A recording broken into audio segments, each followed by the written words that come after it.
En conmemoración lo compartíamos este recuerdo con Maxi, si bien fuimos en épocas diferentes, pero en San Antonio había una costumbre, sana costumbre, que cuando llegábamos al aula, en la primaria, nos decían, antes de comenzar todo, se sientan y hacen 5 minutos de lectura, cada uno para sí mismo, y de esa manera fomentar esa linda costumbre que hoy en día, me incluyo, no tenemos tanto. Y por ahí no sabemos tanto. Por eso lo convoqué a que comparta conmigo este momento y con Maxi a nuestro amigo Edgardo Sousa, que a partir de hoy vamos a estar con que Edgardo. Bien, bueno, agradezco a ¿Cómo todos. va? Buen día. Sí, buen día. Muchas gracias. Como primer columna, digamos, la idea era compartir un poeta que, si bien es muy reconocido, digamos, en el mundo literario, tal vez para el gran público no es tan conocido, pero es un poeta que vale la pena conocer, entrarle, reconocerlo. Estamos hablando de Juan Laurentino Ortiz, J.L. Ortiz también se lo conoce. Si quieren le cuento un poquitito sobre él, sobre su vida brevemente y después compartimos un texto de él. Él es argentino, entrerriano. De hecho vivió toda su vida, o casi toda su vida en Entre Ríos. Les cuento un poquitito, acá traje alguna notita sobre él. Juan Laurentino Ortiz nació en Puerto Ruiz, que es en la ciudad de Pueblo, en la ciudad de Gualeguay, Entre Ríos, en 1896. A los 3 años se trasladó junto a su familia a Monjes Norte, que es otro pueblito en Villaguay, también todo eso en la provincia de Entre Ríos, donde su padre fue nombrado administrador de una estancia. Y bueno, pasó su infancia entre las selvas de Montiel, un paisaje que marcaría su poesía para siempre. En la poesía de J.L., la relación del hombre, del ser humano con la naturaleza está siempre muy presente. De hecho, es lo que vertebra toda su poesía. En 1906 regresa a su ciudad natal, a Gualeguay, donde comienza a leer y a tomar contacto con los principales poetas del mundo.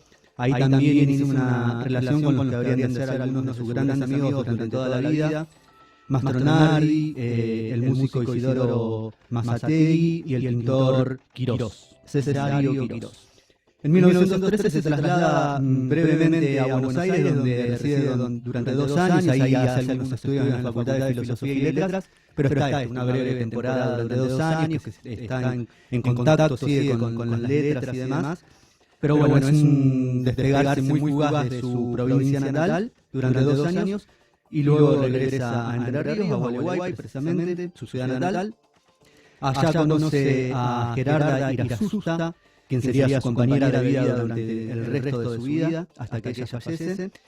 Y bueno, con él sigue desarrollando su producción con una vida, digamos, fuera de lo que uno cree que es el prototipo del artista o del poeta. Él era empleado público, durante toda su vida fue empleado público en el registro civil de Gualeguay, y mientras tanto escribía poesía, una poesía que mayormente fue autoeditada, es decir, él pagaba para poder dar a conocer sus poemas, que era conocida en ambientes más bien pequeños, pero que con el paso del tiempo, ya entrada la década del 60 y sobre todo en la década del 70, cobra una gran notoriedad porque escritores santafesinos como Saer, por ejemplo, lo empiezan a rescatar, empiezan a poner en valor esa poesía que había pasado medio como desapercibida, digamos, o que era muy conocida por muy pocas personas.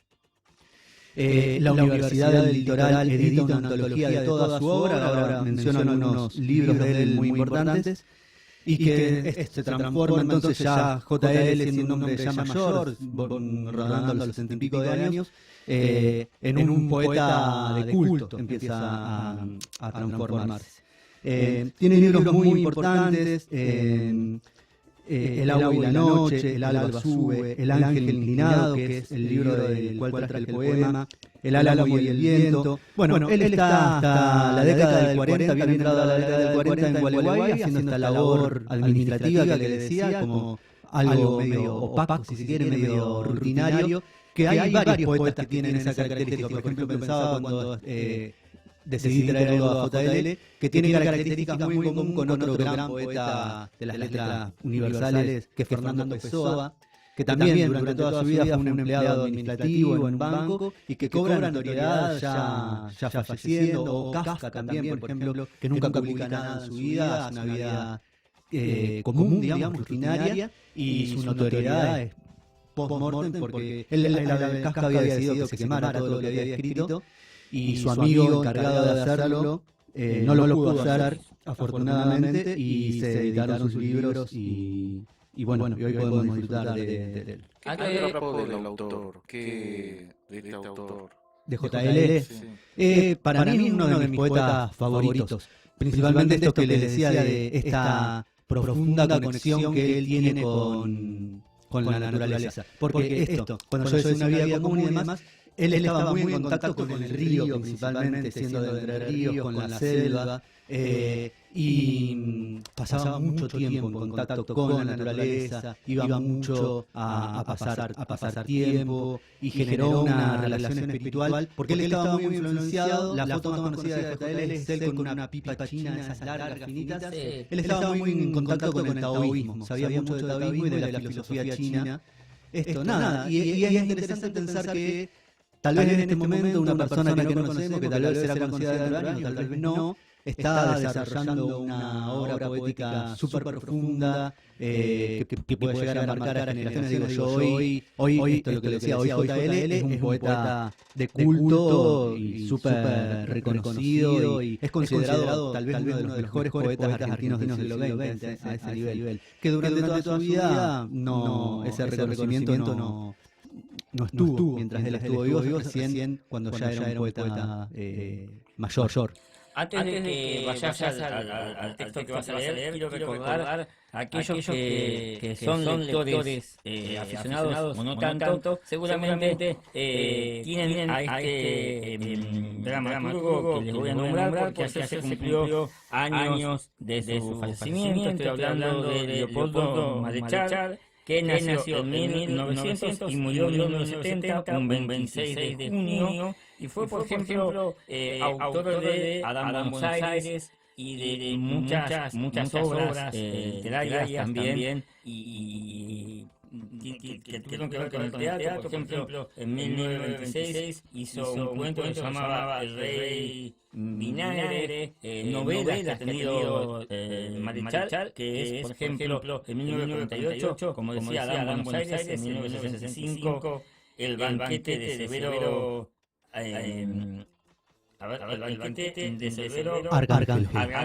claro, no leí acá. También en 1970, Megafón de la Guerra. Bueno, un montón de obras también, poesías. Y es un excelente referente para los que tienen que ver con la lectura, cuando a la hora de elegir un libro. Leopoldo Marechal, que ayer fue el aniversario de su fallecimiento, que murió en 1970, un 26 de junio. Bien, perfecto, buenísimo. Una reseña así como para complementar lo que vos venías haciendo. Y bueno, y ahora ¿qué nos trajiste?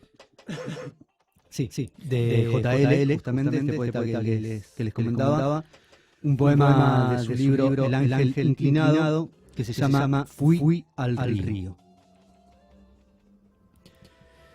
Fui al río y lo sentía cerca de mí, enfrente de mí. Las ramas tenían voces que no llegaban hasta mí. La corriente decía cosas que no entendía. Me angustiaba casi. Quería comprenderlo, sentir qué decía el cielo vago y pálido en él, con sus primeras sílabas alargadas, pero no podía. Regresaba. ¿Era yo el que regresaba? En la angustia vaga de sentirme solo entre las cosas últimas y secretas. De pronto sentí el río en mí, corría en mí, con sus orillas trémulas de señas, con sus hondos reflejos apenas estrellados. Corría el río en mí con sus ramajes. Era yo un río en el anochecer, y suspiraban en mí los árboles, y el sendero y las hierbas se apagaban en mí. Me atravesaba un río. Me atravesaba un río.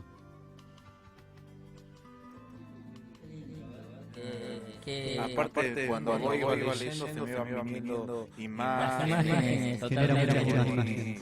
Totalmente. Bien, este es un poema de JL como un ejemplo de lo que es su poesía, esto que les contaba de la relación espiritual con la naturaleza, está muy presente en toda su obra. Y también traje como para complementar un poco más. Este mismo poema está grabado por Liliana Herrero, que ella lo recita, y atrás va tocando ese río hecho acordeón que es el Chango Escazú, improvisando. Es maravilloso para escucharlo, si lo pueden. El poema se llama Fui al río, la canción también se llama así por Liliana Herrero. Es este mismo poema recitado por ella, con el chango generando magia alada detrás. Y también traje para que veamos esto, que es un poeta que ha marcado generaciones posteriores a él, entre las que nos contamos. Un poema musicalizado por una banda que a mí me gusta mucho, que se llama Puente Celeste.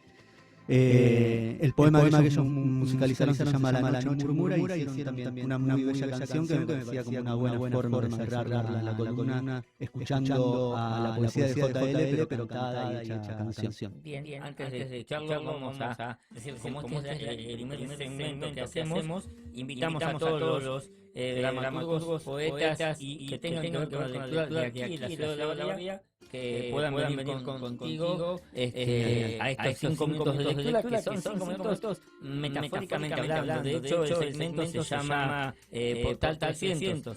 300 porque es la cantidad de segundos que comprenden esos 5 minutos de lectura. Mira, genial. Y el portal es ¿por qué? Porque venimos de todo un enchufe que tenemos en la mañana, y después de 12:30, llegando al final, lo que tenemos es bajar un poquito, nosotros mismos también, para poder irnos a nuestras casas y disfrutar de un sábado no tan alterados o tan pum para arriba, Tan al palo, sino que con un poquito de conciencia, y eso hace que seamos conscientes de dónde estamos pisando, que no vivamos tan ilusionados, ¿viste?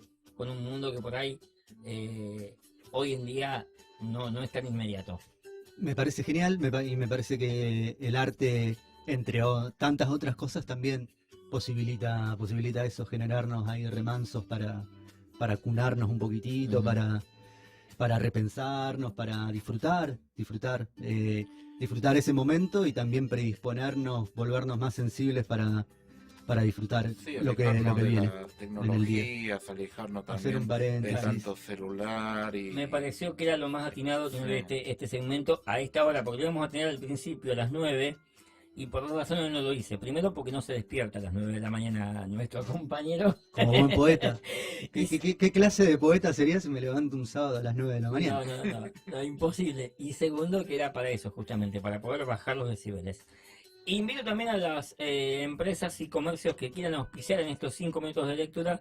Lo pueden hacer llamando al 2284-3848-64, que es el teléfono de la producción, y enseguida pautamos una pauta justamente que sea con precio acorde a lo que estamos viviendo. No es que arrancamos las cabezas, ¿no? Perfecto, sí, me parece súper bien. Bueno, ahora sí, te damos...